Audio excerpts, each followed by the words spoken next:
उत्तर प्रदेश की घोसी विधानसभा सीट पर हुए उपचुनाव में समाजवादी पार्टी के उम्मीदवार सुधाकर सिंह ने बड़ी जीत दर्ज की है। उन्होंने भारतीय जनता पार्टी के प्रत्याशी दारा सिंह चौहान को 42,000 से अधिक वोटों से हराया है।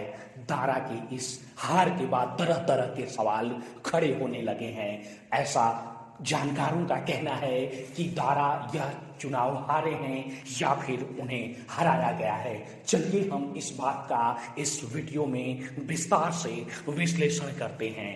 क्या भारतीय जनता पार्टी ने साल 2019 में गोरखपुर और फूलपुर लोकसभा चुनावों के दौरान जो गलती की थी वही गलती घोसी उपचुनाव में भी हुई है?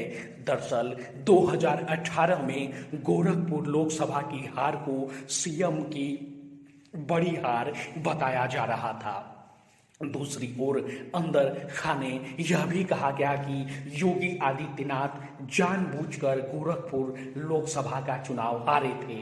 इन दो तरह के विचारों में कौन सा सही था और कौन सा गलत, ये साबित करना तो मुश्किल है, पर यह जरूर कहा जा सकता है कि पार्टी की अंदरूनी राजनीति ने यह इलेक्शन हरवा दिया था। अगर घोसी उपचुनाव में बीजेपी की हार के कारणों का विश्लेषण करें तो मुख्य रूप से वही पॉइंट निकलकर सामने आते हैं जो साल 2018 में आए थे। दरअसल घोसी में प्रदेश के सभी कद्दावर मंत्री संगठन के लोगों के लगे होने और एनडीए के सहयोगी दलों के लोग लगातार लगे रहे। इसके बाद भी घोसी में भाजपा को बड़ी हार मिली है। सवाल यह है कि जब वोटों की गुणागणित के चलते भाजपा ने समाजवादी पार्टी से तोड़कर दारा सिंह चौहान को अपनी ओर लेकर आई और ओम प्रकाश राजभर को भी लाया, फिर भी पार्टी का कैंडिडेट इतने बड़े अंतर से कैसे हार गया? दरअसल साल 2018 में भी कुछ ऐसा ही हुआ था। तब योगी आदित्यनाथ बीजेपी में अपने पांव अंगद की तरह जमा चुके थे। उन्हें त्रिपुरा में भाजपा की जीत का श्रेय मिल रहा था तो कर्नाटक में पार्टी के प्रचार के लिए भेजे जा रहे थे।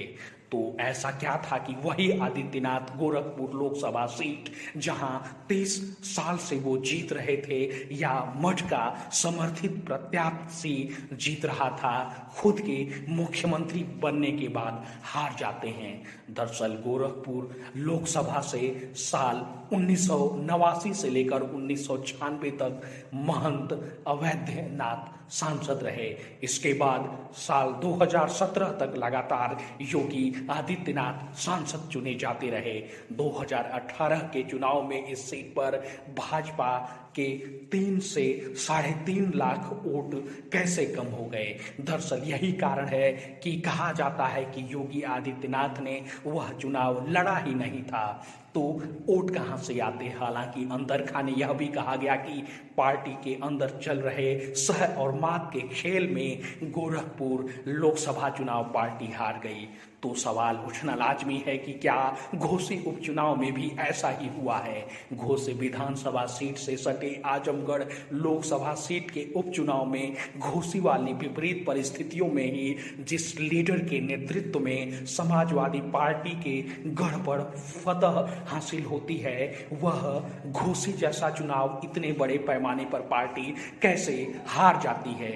गोरखपुर लोकसभा उपचुनाव साल 2018 और घोसी विधानसभा उपचुनाव 2023 की हार के कारणों पर विश्लेषण से पता चलता है कि दोनों बार योगी के पसंद का ध्यान नहीं रखा गया। जाहिर है, जब सेनापति की पसंद का ध्यान नहीं रखा जाता है तो युद्ध में सेनापति आधे अधूरे मन से आखिर कितना हमले करेगा। कहा जाता है कि योगी ने तत्कालीन पार्टी अध्यक्ष अमित शाह और प्रधानमंत्री नरेंद्र मोदी से ये बता दिया था कि गोरखपुर में केवल गोरखनाथ पीठ का व्यक्ति ही जीत सकता है, पर उनकी सलाह को नजरअंदाज कर दिया गया। पार्टी के केंद्रीय नेतृत्व ने उपेंद्र शुक्ला को गोरखपुर लोकसभा के प्रत्याशी के रूप में चुना, जो बीजेपी के क्षेत्रीय अध्यक्ष थे। तत्कालीन परिस्थितियों के हिसाब से किसी ब्राह्मण प्रत्याशी को टिकट देना ठीक नहीं था, वो भी तब जब सामने एक बड़ी जाति का उम्मीदवार हो। घोसी उपचुनाव में भी यही कथा दोहराई गई है।